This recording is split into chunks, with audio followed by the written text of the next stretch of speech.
어떤 가능성에 의해서도 아니고 우리가 지니고 있는 것에 의해서도 아니고 오직 하나님의 기쁘신 뜻대로 우리를 사랑하시고 택하시고 불러주신 하나님 아버지, 여전히 연약하기 그지없고 때로는 생명의 말씀에 무지한 그러한 우리임에도 긍휼히 여겨주시는 그 은혜로 우리가 오늘도 새날을 받고 오늘도 변함없이 우리를 품어주시고 돌봐주시고 인도해 주심을 믿고 주님을 향하여 살게 하여 주심을 감사합니다.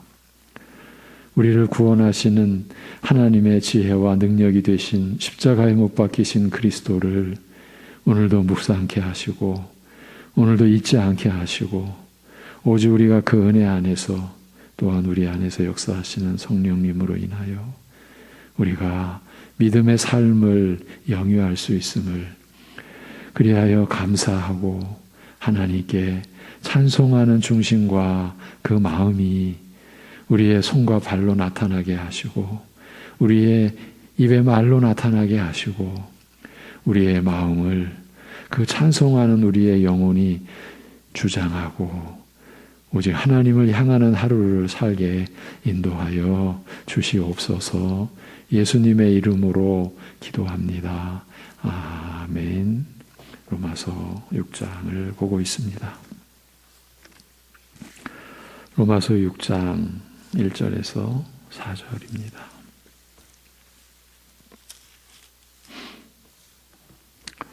로마서 6장 1절에서 4절 같이 보시겠습니다. 다 같이 그런즉 우리가 무슨 말을 하리요? 은혜를 더하게 하려고 죄에 거하겠느냐? 그럴 수 없느니라. 죄에 대하여 죽은 우리가 어찌 그 가운데 더 살리요? 무릇 그리스도 예수와 합하여 세례를 받은 우리는 그의 죽으심과 합하여 세례를 받은 줄을 알지 못하느냐? 그러므로 우리가 그의 죽으심과 합하여 세례를 받음으로 그와 함께 장사되었나니 이는 아버지의 영광으로 말미암아 그리스도를 죽은 자 가운데서 살리심과 같이 우리로 또한 새 생명 가운데서 행하게 하려 함이라. 아멘. 어제부터 우리가 붙들고 있는 문제는 우리가 죄에 대하여 어떻게 죽을 수 있느냐 하는 점입니다. 어제의 내용을 돌아보면서 이어가겠습니다. 우리로서는 죄에 대하여 죽을 수 있는 방법이나 방식이 없다고 했습니다. 우리가 죄에 대하여 죽는 것은 자신의 죄값을 지불하는 그 죽음밖에는 없습니다. 우리 스스로가 죄에 대하여 죽는다고 하면요, 곧 영원한 심판의 형벌로 인한 죽음뿐입니다. 그리고 이 죽음은 단순히 육신의 죽음만이 아니라 본질적인 죽음에 처하게 되는 겁니다. 그렇다면 죄에 대하여 죽으면서도 하나님 앞에서 살아있을 수 있는 길은 우리 밖에서 이루어진 죽음이 우리의 것이 되는 길 밖에는 없는 것입니다. 본문이 바로 그 점에 대하여 가르쳐주는 내용이 가르쳐주고 있는 거죠. 무릇 그리스도 예수와 합하여 세례를 받은 우리는 그의 죽으심과 합하여 세례를 받은 줄을 알지 못하느냐. 그러므로 우리가 그의 죽으심과 합하여 세례를 받음으로 그와 함께 장사되었나니 이는 아버지의 영광으로 말미암아 그리스도를 죽은 자 가운데서 살리심과 같이 우리로 또한 새 생명 가운데서 행하게 하려 함이라고 말씀합니다. 본문은 그리스도 예수의 죽으심과 합하여 세례를 받은 우리라고 말하죠. 바로 이 점이 죄에 대하여 죽은 우리에 대한 설명인 거죠. 본문 차례대로 보면 그리스도 예수의 죽으심, 이어 합하여, 이어 세례 받음, 이렇게 죄에 대하여 죽은 우리를 이 말들로 설명해 줍니다. 그러면 그리스도 예수의 죽으심이 어떻게 우리가 죄에 대하여 죽은 것이 될 수 있겠습니까? 그렇기 때문에 그리스도 예수의 죽으심과 합하여라고 하는 것 아니겠습니까? 우리가 그리스도 예수의 죽으심과 합하여 죄에 대하여 죽은 것이라고 가르치고 또 설명하는 내용입니다. 그리스도 예수의 죽으심과 우리가 합하여 죄에 대하여 죽은 결과를 맞게 된 겁니다. 그렇다면 한 가지 절대적 조건이 성립되어야 합니다. 그리스도 예수의 죽으심이 바로 우리의 죄로 인한 죽으심이어야 한다라는 점이죠. 그런데 예수님께서 이 땅에 사람으로 오신 목적이 바로 우리의 죄로 죽으시기 위함이 아니었습니까? 그런데 또 여기에서도 절대적인 한 가지 조건이 성립이 되어야 됩니다. 그것은 예수님이 죄가 없으셔야 했습니다. 그래야 우리 죄를 담당해 주시니까요. 그래서 죄 없이 태어나시기 위하여 성령으로 곧 하나님의 능력으로 동정녀 마리아에게서 나신 것이며 이로써 그 한 사람 아담의 후손이라면 누구든지 지녀야 할 본래의 죄, 원죄와 무관하시게 되었고 그뿐 아니라 또 스스로 율법의 모든 요구를 이루시고 성취하시어 의를 이루셨으므로 죄가 없으셨던 것입니다. 그러기에 우리의 죄를 담당해 주실 수가 있었고 그리하여 예수의 죽으심은 예수님 본인의 죄로 인한 죽음이 아니라 우리의 죄로 인한 죽으심이 된 것이며 그 죽으심과 합하여 우리로서는 죄에 대하여 죽은 자가 될 수 있었던 것입니다. 우리가 죄에 대하여 죽을 수 있는 길은 이것뿐입니다. 그렇지 않으면 우리는 자신의 죄로 인한 심판의 형벌로서의 죽음에, 즉 죄의 죄의 값인 사망에 영원히 처할 수밖에 없는 것입니다. 그러나 그리스도 예수의 죽으심과 합하여 죄에 대하여 죽은 자가 될 수 있게 된 것입니다. 우리가 예수를 나의 구주로 믿고 영접하는 고백 속에 이러한 의미가 담겨 있는 것입니다. 이 의미를 달리 설명하면 죄의 곧 죄값으로서의 사망에서 노임받은 자가 되었다.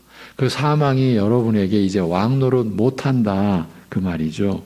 나의 죄로 죽으신 그리스도 예수의 죽으심과 합하여 이루어진 이 결과가 그리하여 곧 영생인 것이죠.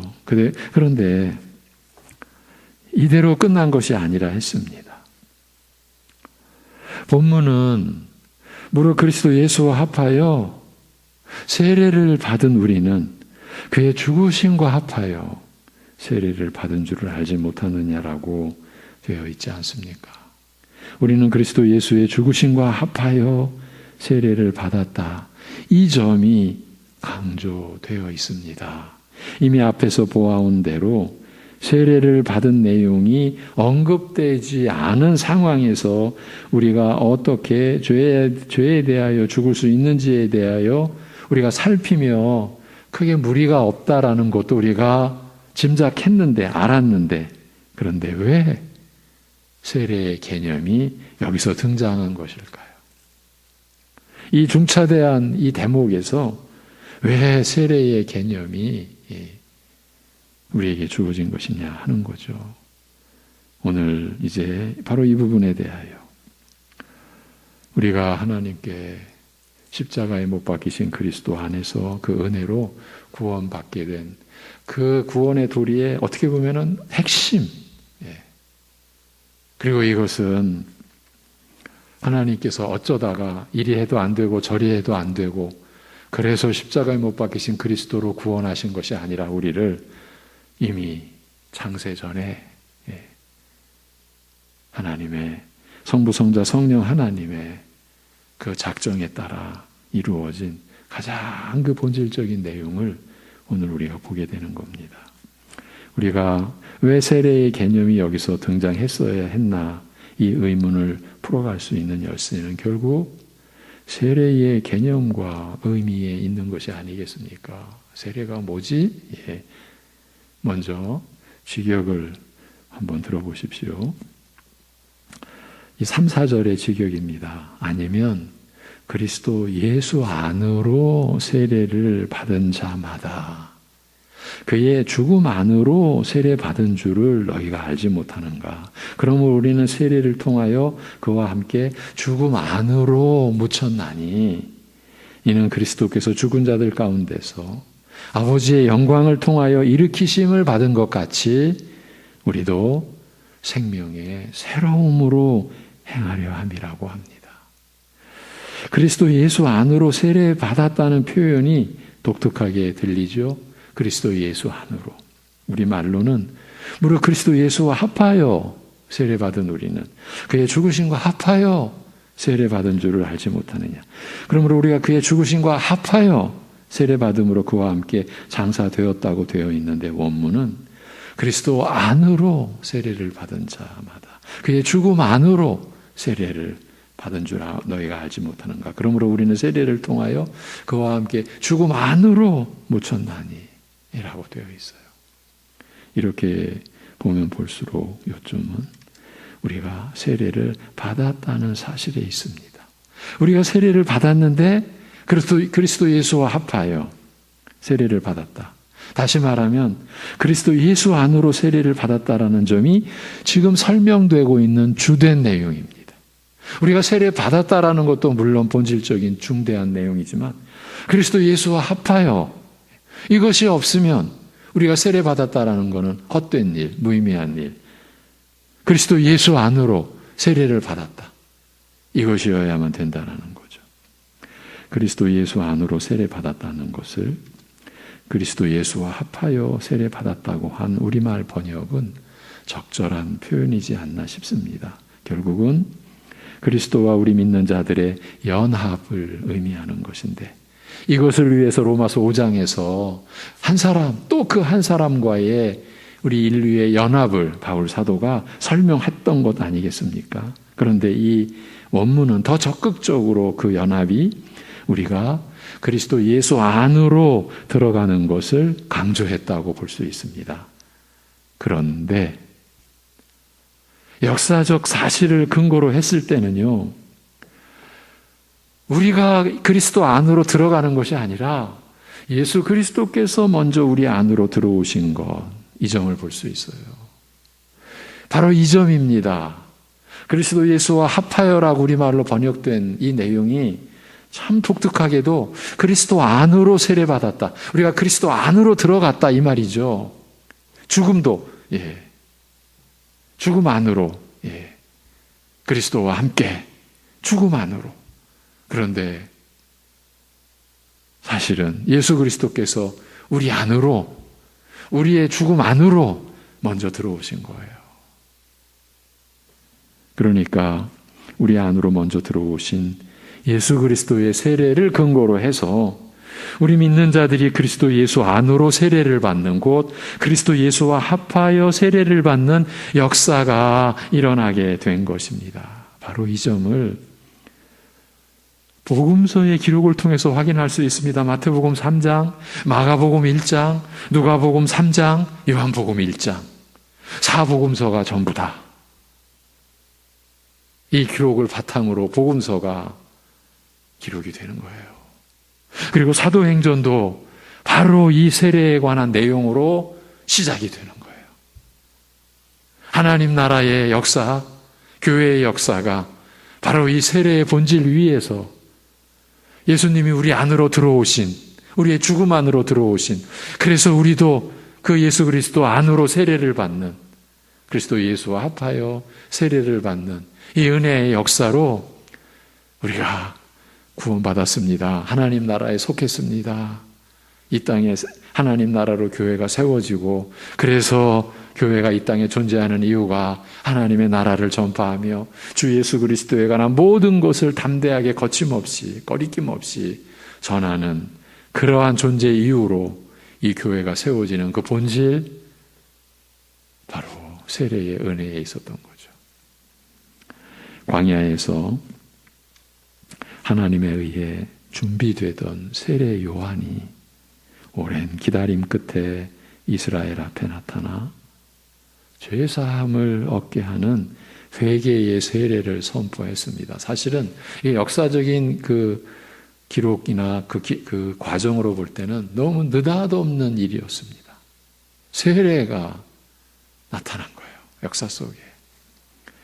자신의 죄를 고백하는 자에게 죄사함의 은혜의 표시로서 세례 요한은 물로 세례를 주었습니다.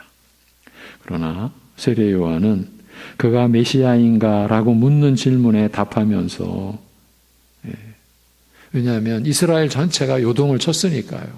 세례 요한에게 그 죄사함을 얻는 세례를 받기 위하여 지도자들까지도 몰려오는 그러한 국가적인 역사적인 지금 일들이 일어나고 있으니까 당신이 메시아입니까? 이렇게 묻는 질문에 답하면서 그가 주는 물 세례는 앞으로 오시는 메시아의 성령 세례, 곧 메시아께서 성령으로 주실 진정한 영적 세례를 가리켜 증거할 분이라고 하였습니다.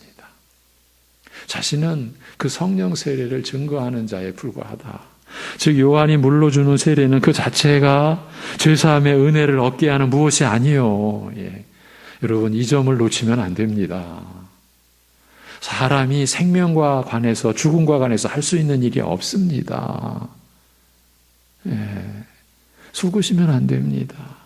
세례는 물로 주는 세례는 그 자체가 죄사함의 은혜를 얻게 하는 무엇이 아니요 다만 그리스도께서 주시는 성령 세례, 성령으로 말미암는 근본적인 영적 변화, 옛사람이 죽고 새 사람이 사는 새로운 영적 생명을 가리키는 표였을 뿐이라는 말입니다.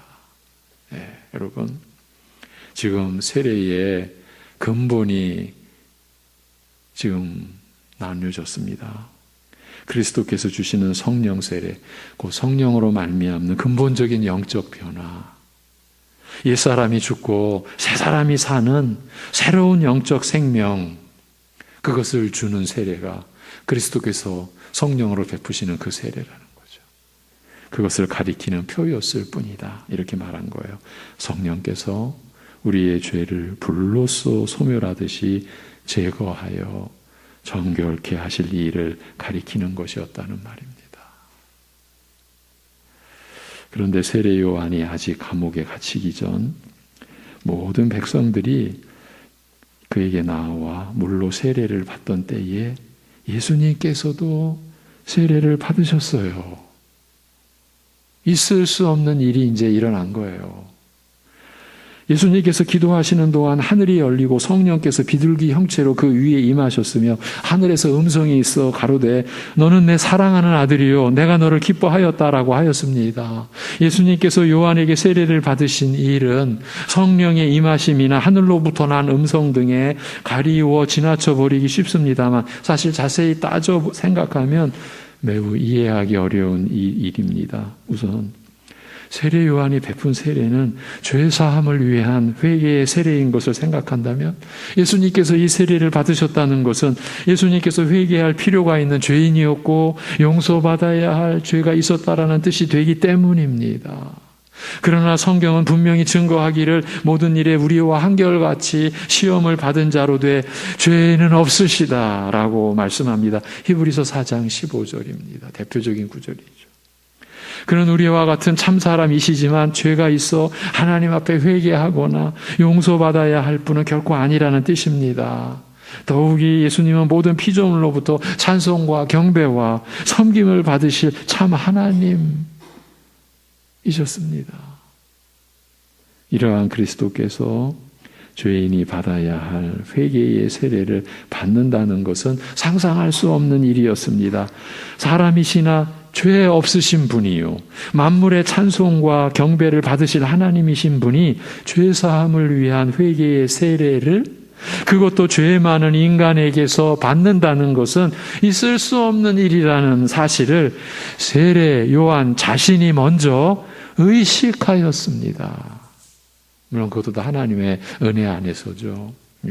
세례 요한이 그 사실을 먼저 의식한 거죠. 그리하여 요한이 예수님을 만류하여 이르되 제가 주께 세례를 받아야 할 필요가 있는데 어찌 주께서 내게 나아오시나이까 라고 하였습니다. 이건 단순히 겸양의 태도에서 말한 인사치레가 아니었습니다. 세례 요한은 비록 하나님의 명령을 받아 물로 세례를 베풀었으나 그 자신이 남에게 세례를 베풀 입장이 못 되었습니다. 그는 다만 앞으로 오실 메시아께서 베푸실 세례를 미리 증거한 것에 지나지 않았습니다. 그리고 세례 요한은 그 자신이 회개하고 죄사함의 은혜를 받아야 할 죄인이었습니다. 제가 주께 세례를 받을 필요가 있거늘 어찌하여 주께서 내게 나아오시나이까 라고 말한 것은 세례 요한 자신이 그리스도의 죄사함의 은혜를 받아야 할 그 은혜를 필요로 하는 죄인임을 밝힌 것이에요. 스스로 밝힌 것이에요. 참 하나님이시요 만인의 구주로 세우심 받은 것은 그리스도께서 죄인에게서 회개의 세례를 받는다? 참 하나님이시요 만인의 구주로 세움 받으신 그리스도께서 죄인에게서 회개의 세례를 받는다. 이것은 도저히 있을 수 없는 일임을 직감하고서 세례 요한은 예수님을 만류한 것입니다. 이렇게 표현해도 될까요? 필사적으로 만류했다? 그리하시면 아니 됩니다. 제가 주의 세례를 받아야 할 자입니다. 그런 자에 불과합니다. 그리 되시면 아니 됩니다. 이런 형국 아니었겠습니까? 그러나 예수님의 반응은 의외였습니다. 이제 예수님이 우리 안으로, 우리 죄인들 안으로, 우리의 죽음 안으로 들어오시는 역사가 이렇게 구체적으로 이제 전개가 되는 겁니다. 허락하라. 이제 허락하라. 세례 베푸는 걸 허락하라는 거죠. 모든 의를 이루기 위해서 합당한 일이다. 이렇게 말씀하신 거예요. 이제 허락하라. 모든 의를 이루기 위해서 합당한 일이라. 이 말씀은 예수님께서 회개의 세례를 받으신 것이 옳고 합당한 일이었고 필요한 일이었음을 뜻합니다. 용서받을 죄가 없으신 분이 죄사함을 위한 세례를 받아야 할 필요가 있다는 것은 도대체 무슨 뜻일까요? 그러나 그리스도께서 자기 백성 이스라엘의 모든 죄를 대신 지심으로써 죄사함의 은혜의 근거를 마련하셨다라는 관점에서 바라볼 때 이 어려운 점이 이해될 수 있습니다. 자신의 죄 때문에 세례를 받으신 것이 아니라 그의 백성의 죄사함의 근거를 마련하기 위해 받으신 세례이므로 예수님의 세례는 죄인인 우리가 받는 세례와는 달리 특별한 뜻을 갖습니다. 우리가 받는 세례는 우리의 죄가 사함받는 은혜의 세례이지만 예수님의 세례는, 예수님이 세례 받으심은 우리의 죄를 사하기 위한 세례이며, 그러니까 죄인들과 하나 되시기 위한 세례이며, 스스로 예수님이 죄인 안으로 들어오신 세례이며, 죄인들과 연합한 세례이며, 그렇죠? 이를 위해 친히 우리의 죄값을 자신의 죽음으로 대신 치르시는 것을 의미하는 것 아니겠습니까? 우리의 죄값을 자신의 죽음으로 대신 치르시는 것을 가리키는 예수님의 세례였던 거죠. 그래서 예수님께서 그의 십자가를 가리켜 나의 받을 세례라고 말씀하신 거예요. 내가 받을 세례에 너희들이 함께 할 수 있겠느냐? 너희들이 감당하겠느냐? 나의 받을 세례를? 어디든지 주를 따라가겠나이다. 그렇게 담대하게 나온 제자들에게 내 받을 세례를 너희가 감당하겠느냐? 그게 뭐였습니까? 예수님이 지신 십자가였습니다. 예수님의 십자가를 가리켜 나의 받을 세례라. 잊으시면 안 되는 우리의 신앙 고백입니다. 예수님께서는 온 이스라엘을 대신하여 그들의 모든 죄를 짊어지시고 그들과 연합하여 죽으심으로써 이미 죽으실 때 연합하신 거죠. 이것을 위하여 세례 요한을 하나님은 세우셨고 죄사함의 세례를 선포하셨고 그 세례 안으로 예수님께서 들어오신 것이죠. 이것이 복음서의 시작인 거예요. 새 언약의 출발인 거예요. 이렇게 우리의 모든 죄를 짊어지시고 우리와 연합하여 죽으심으로써 우리의 죄값을 치르신 것입니다. 믿음으로 그리스도께 연합한 자들은 이러한 그리스도의 세례에 참여하여 그리스도와 함께 죽었으며 뭐에 대하여? 죄에 대하여 죽었으며 이로써 자신의 죄값을 치른 것이라 할 수 있는 것이에요. 예수님의 죽음으로 우리가 예수님과 합하여 나의 죄값이 치러진 것이에요. 여러분, 우리가 그리스도와 함께 십자가에 못 박혀 죽었다는 말씀은 이러한 뜻인 거예요. 우리가 그리스도와 함께 십자가에 못 박혔나니, 특히 갈라디아서에서 이런 고백을 하죠. 그런즉 이제는 내가 사는 것이 아니요. 예, 그렇게 고백하죠. 내 안에 그리스도께서 사는 것이니. 예. 예. 우리가 받는 세례는 바로 그리스도와 함께 죽은 것을 가리키는 거죠. 그리스도께서 죽으심으로써 그래서 내 죄값을 치르신 그 은혜를 근거로 죄사함을 얻는 것을 뜻하는 거죠. 우리가 받는 세례는 바로 이런 내용을 갖는 거죠. 물속에 잠김으로써 이제 처음에 세례의 형태는 침례였죠. 물속에 잠김으로써 죄된 나의 옛사람이 죽고 그래서 죄가 처리되며 물에서 일어섬으로써 죄값을 치른 의인의 신분으로 죄의 씻음을 받은 정결한 자로 다시 태어나는 것이죠. 이것이 우리가 받는 세례죠. 그리스도께서 우리 안으로 들어오셔서 죄사함을 위한 회개, 그 세례를 받으심으로써 그 세례가 근거가 되어서 이제 우리가 그리스도 안으로 세례를 받음으로써 그리스도와 합하여 세례를 받음으로써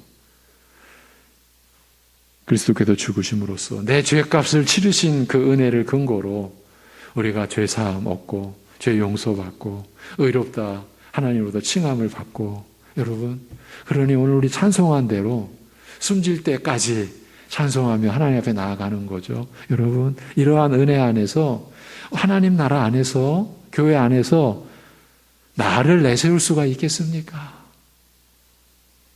그러니까 나를 내세운다는 거는요 이 세례의 은혜 내가 그리스도와 함께 죽은 그 은혜 실제로 죽은 것은 그리스도께서 나의 죄로 죽으신 그 죽음의 그 본질을 이제 우리가 입어서 내가 이제 죄에 대하여 죽은 자, 내 죄값이 치러진 자로 내가 하나님 앞에서 영원히 살 수 있게 된 그 은혜를 무색하게 하는 거예요. 하나님 나라의 교회 안에서. 그래서 이 믿음의 출발이 자기 부인에게 있다고 날마다 자기 십자가를 지는 곳에 있다고. 예. 여러분 이것은 우리 입에 무슨 그냥 형식적인 말이 아닌 거예요. 오늘도 우리는 날마다 자기 십자가를 지는 신자의 삶을 사는 거예요. 예. 하나님 나라에 속한 자라면 누구도 예외가 없어요. 이 은혜, 예. 우리가 받은 이 세례의 은혜, 예. 그리스도와 함께 죽은 이 은혜, 그래서 죄에 대하여 죽은 이 은혜, 우리가 이 은혜로 우리가 살아가는 거죠. 여러분, 우리가 그리스도 안으로 들어가기 전에 그리스도께서 우리 안으로, 그래서 바울 사도가 우리의 세례를 설명해 갈 때 그리스도 안으로 세례받았다. 우리가 장사되어진 바도 그의 죽음 안으로 묻혔다. 이것은 그리스도께서 우리 안으로 먼저 들어오신, 그래서 요한복음 15장 포도나무의 비유에서 너희가 내 안에 내가 너희 안에, 나는 포도나무요 너희는 가지니, 이런 관계의 본질을 내가 너희 안에 너희가 내 안에, 너희가 내 안에 내 말이 너희 안에, 이렇게 우리를 가르친 거예요. 십자가에 못 박히시기 전 그 바로 직전에 제자들과 마지막 유월절 만찬, 이제 유월절은 이제 폐기가 되죠. 예수님이 십자가에 못 박히심으로. 그래서 마지막 유월절 만찬에 사랑하는 제자들에게 나는 너희를 버리고 가는 게 아니다. 나는 너희를 고아로 남겨두는 게 아니다. 또 다른 보혜사가 오실 터이니. 그런 말씀을 하시는 맥락 속에 아버지는 농부요 나는 포도나무요 너희는 가지다. 너희가 나를 떠나서는 아무것도 할 수 없다. 내가 너희 안에, 너희가 내 안에. 이것이 바로 세례의 본질이죠. 이 은혜로 우리가 죄에 대하여 죽은 자로, 이제 죄값이 사망이 우리를 지배 못하는, 영원히 지배할 수 없는 그러한 은혜 안에서 여러분 우리가 살게 된 거죠. 이 은혜를 우리 평생 찬송하며 살아야 하겠습니다.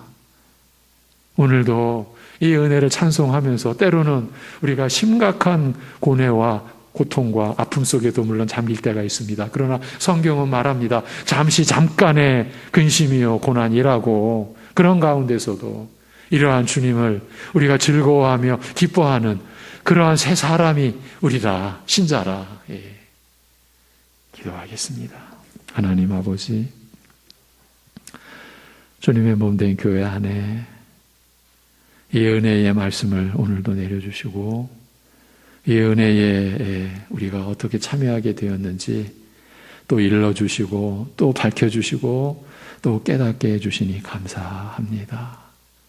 하나님 아버지, 아들의 그 십자가에 못 박히심이 우리를 구원하시는 하나님의 지혜요, 하나님의 능력이라고 말씀하신 것이 우리가 평생, 아니 어쩌면 영원히 감당할 수 없는 하나님의 사랑이요, 하나님의 긍휼이요, 우리를 향하신 아버지 하나님의 인자하심임을 오늘도 고백하오니, 오늘도 찬송을 드리오니 우리를 붙들어 주옵소서. 우리의 연약함을 붙들어 주옵소서. 그리고 오늘도 주를 의지하는 그 기쁨이 다른 환경이나 다른 조건에 의해서가 아니라 우리가 주님과 함께 있고 주님을 의지할 수 있는 이 자체에서의 그 평강이, 그리고 그 위로받음이 우리의 어떤 상황에서도 주님을 바라보며 우리의 일을 감당해내고 또 하나님 앞에서 살아갈 수 있는 용기가 되고 지혜가 되고 능력이 되게, 우리가 그것을 체험하며 오늘도 살아갈 수 있게 우리를 붙드시고 우리를 인도하여 주시옵소서.